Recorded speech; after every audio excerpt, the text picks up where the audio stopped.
నా పేరు అరుణ. మాది మూలపాడు తిలోచనాపురం.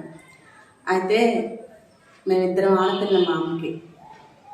అయితే నన్ను ఊరిచ్చారు, మా అక్కను కూడా ఊరే ఇచ్చారు. అయితే హైందవ పెళ్లి చేశారు నాకు.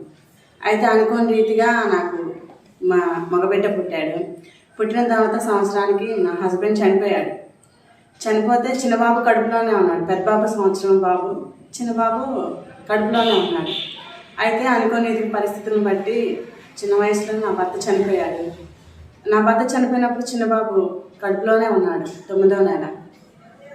అయితే దేవుడి చిత్తం వల్ల ఆయన చనిపోతాం తెలియదు, కానీ ఏముడు ఎంతో శోధన, ఎంతో బాధ, ఎంతో కన్నీరు. ఎవరు చేరదీసేవాళ్ళు కాదు. అమ్మ ఇంటిని కూడా ఎవరూ లేరు, మరి ఇంట్లోనే ఇచ్చింది. నా పరిస్థితి ఎవరికి చెప్పుకుందామని ఎవరూ లేరు. తోడబుట్టిందా అంటే అది ఒక ఇంటి కోడలే. ఎవరు పట్టించుకునేవాళ్ళు కాదు.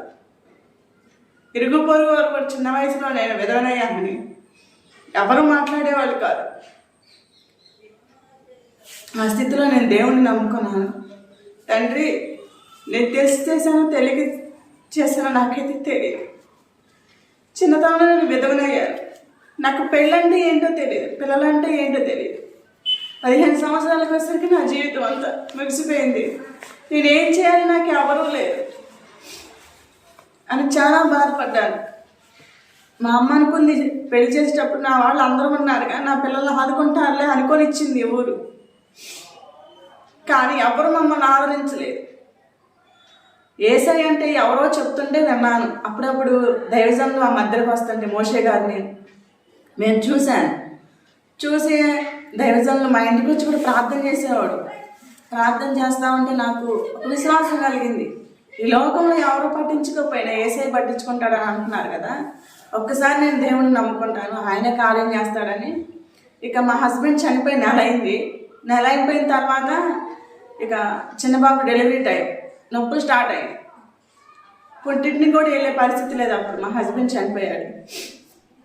అయితే ఇక తీసుకెళ్లే వాళ్ళు కూడా ఎవరు లేరు. ఏం చేయాలో అర్థం కాక అమ్మ ఫోన్ చేస్తే ఇదే రోజున ఇవాళకి 14 సంవత్సరాలు మా చిన్నబాబు పుట్టి. అయితే ఇదే రోజున సాయంత్రం నన్ను డెలివరీకి తీసుకెళ్తే అప్పుడు నేను అసలు దేవుని పూర్తిగా నమ్మలేదు. నమ్మపోయేసరికి ఇక డెలివరీకి తీసుకెళ్ళారు గవర్నమెంట్ హాస్పిటల్కి. తీసుకెళ్తే అక్కడ హాస్పిటల్కి వెళ్ళగానే తల్లి కానీ బిడ్డ కానీ ఎవరో నొక్కలే అంటున్నారు. ఇక నేను మనసులో అనుకున్నా, తండ్రి నీ చిత్తం ఏంటయ్యా, ఒక అరగ ముందే తండ్రిని రూపు లేదు, తండ్రి ప్రేమ లేకుండా నా బిడ్డలు ఇద్దరు దూరం అయిపోయారు. ఇప్పుడు నేను కూడా దూరం అయితే నా బిడ్డలు ఎవరు చూస్తారయ్యా అని నాలో నేను ఏడ్చేసి ఇక ప్రార్థన చేసుకుంటున్నా. వాళ్ళు నరసింహ గారు అంటున్నారమ్మా, నువ్వు ఫస్ట్ అయితే నేను మామూలుగా కన్నావు కానీ రెండోసారి మామూలుగా నువ్వు కన్నావమ్మా, నీకు ఆపరేషన్ చేయాల్సిందే అమ్మా అని భయపెట్టేస్తున్నా. నేను ఇక లోపలే ప్రార్థన చేసుకుంటున్నా. అయా నీ చిత్తమైతే ఈ బిడ్డను బ్రతికించు, నేను బ్రతుకు తినమల్లో నా 2 బిడ్డల్ని సన్నిధిలోనే పెంచుతానయ్యా అన్నాను. అని ఇక నొప్పులు పడుతూనే ఉన్నా. దేవుడి చిత్తం వల్ల బిడ్డ సుఖంగా కానిపోయింది. మగబిడ్డ పుట్టాడు. ఆయన గొప్ప మేలు చేశాడు. అది అలా జరుగుతూ ఉండగా ఇక ఇంట్లో జీవనాధారం లేదు. ఏం చేయాలో అర్థం కాని పరిస్థితిలో చిన్నబాబుకి ఇక 7 నెలలు వచ్చింది. సరేలే పరిస్థితి ఏం చేద్దాం, కూలి పనికి వెళ్దాం అని ఇక ఆలోచిస్తున్నా ఉన్నా. ఇక మా అత్తగారు అమ్మ ముసలం ఉంది, నాకు అత్తమ్మ ఇద్దరూ లేరు. అమ్మమ్మ నన్ను, అమ్మమ్మ నేను ఎటో ఒకటి పనికి వెళ్తానే, పిల్లలిద్దరు నువ్వు చూసుకోమ్మా అన్న. మరి పాలు ఎవరు ఇస్తారమ్మా, 7వ నెలకమ్మా అన్న. ఏదో ఒకటి పెట్టలే అని పిల్లలకి పాలు కూడా ఇవ్వాలా. నేను 7వ నెలకి ట్యాబ్లెట్ తీసుకున్నా పాలు పోవాలని. మరి ఇంట్లోనేమో జీవనాధారం లేదు. పిల్లోడు ఏడుస్తూ ఉండేవాడు పాలకి. పొద్దున వెళ్తే సాయంత్రం వచ్చేదాన్ని. అలా పిల్లలు పాలకు కూడా దూరం అయిపోయారు.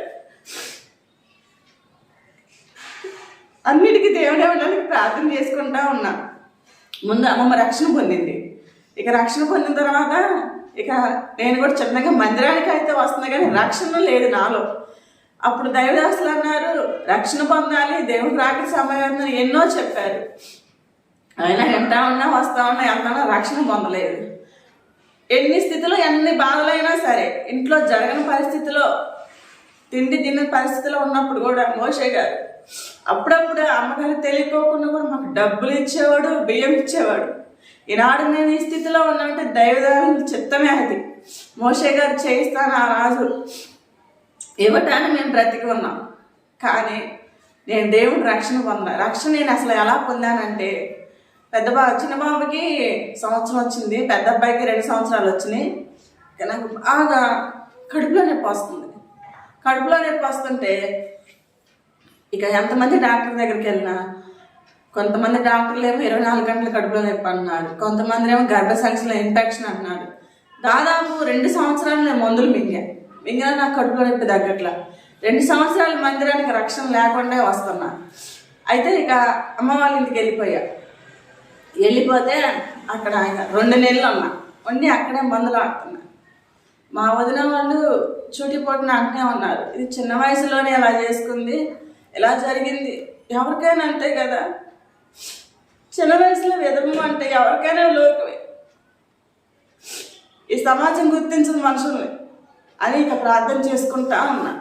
ఇక హాస్పిటల్కి వెళ్తే మళ్ళీ ఎక్స్రేలు తీసి మళ్ళీ రిపోర్ట్లు అన్నీ చూస్తే అన్నారమ్మా, మీకు గర్భసంచిలో ఇన్ఫెక్షన్ ఉందమ్మా, ఆ ఇన్ఫెక్షన్ తగ్గడానికి 1 వారం రోజులు ఇంజెక్షన్ చేస్తాం, ఇన్ఫెక్షన్ తగ్గితేనేమో తగ్గిన పరిస్థితిలో ఆపరేషన్ చేయాలమ్మా అన్నారు. ఆ ఇంజక్షన్లు చేస్తూ ఉన్నారు, రోజు మాసి రోజు ఇంజక్షన్లు పూడుస్తూనే ఉన్నారు, గట్ల గట్టి అసలు నొప్పులు నిద్ర ఉండేది కాదు.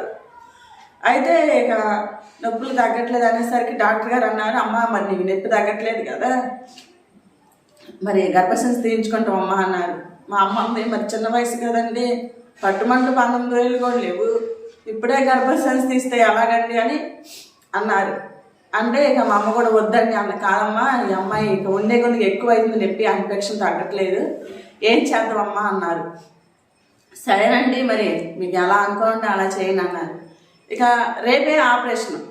ఇక ఆ రోజు నైట్ మోషే గారు ఫోన్ చేశారు, నేనే చేశాను. అయ్యా మాస్టర్ గారండి ఇలా అంటున్నారంటే మరి నేనైతే ఆపరేషన్ చేయించుకోవాలనుకోవట్లేదు, దేవుడి చిత్తం అయితే నన్ను స్వస్థపరిస్తే రేపు నేను హాస్పిటల్ వెళ్ళకోక నేను నొప్పి తగ్గిపోవాలి, ఈ సన్నిధిలో నేను సాక్ష్యం చెప్పుకుంటాను, రక్షణ పొందుతానయ్యా అనుకున్నాను. దేవుడి చిత్తం వల్ల తెల్లారి హాస్పిటల్కి మేము వెళ్ళాం, నొప్పి అయితే రాలేదు. ఆ నైటే గొప్ప కార్యం చేశాడు దేవుడు, నాకు ఆ నొప్పి తీసేశాడు, గొప్ప కార్యం చేశాడు. ఉదయాన్నే హాస్పిటల్కి వెళ్ళాము, నాకైతే నొప్పి రావట్లేదు అన్నాను. అనగానే మళ్ళీ స్కాన్ తీస్తున్నాం డాక్టర్ గారు, తీసేసి స్కాన్ తీసి అమ్మ మరి నీకు నొప్పి లేదు అంటున్నావు కదా, ఇక నీకు పూర్తిగా తగ్గినట్టయితే కొన్ని రోజులు బలానికి నీకు మందులు ఇస్తామ్మా అన్నారు. ఇక బలానికి మందులు ఇచ్చారు. ఇక నేను ఉండనమ్మా, నేను ఇంటికి వెళ్ళిపోతాను, నేను ఎలా అనుకున్నాను, నేను తీర్మానం తీసుకున్నాను, నేను రక్షణ పొందుతానమ్మా అన్న. ఇక ఎంపటినే వచ్చేసి మోషే గారికి ఇలా చెప్పినయ్యా, నాకు ఇలా జరిగిందయ్యా, నేను రక్షణ తీసుకుంటానయ్యా అన్నాను. అనగానే నాకు మోషే గారు రక్షణ ఇచ్చారు. అప్పటికి ఇప్పటికీ దేవుడు నన్ను నా బిడ్డల్ని కాపాడుతూనే ఉన్నాడు.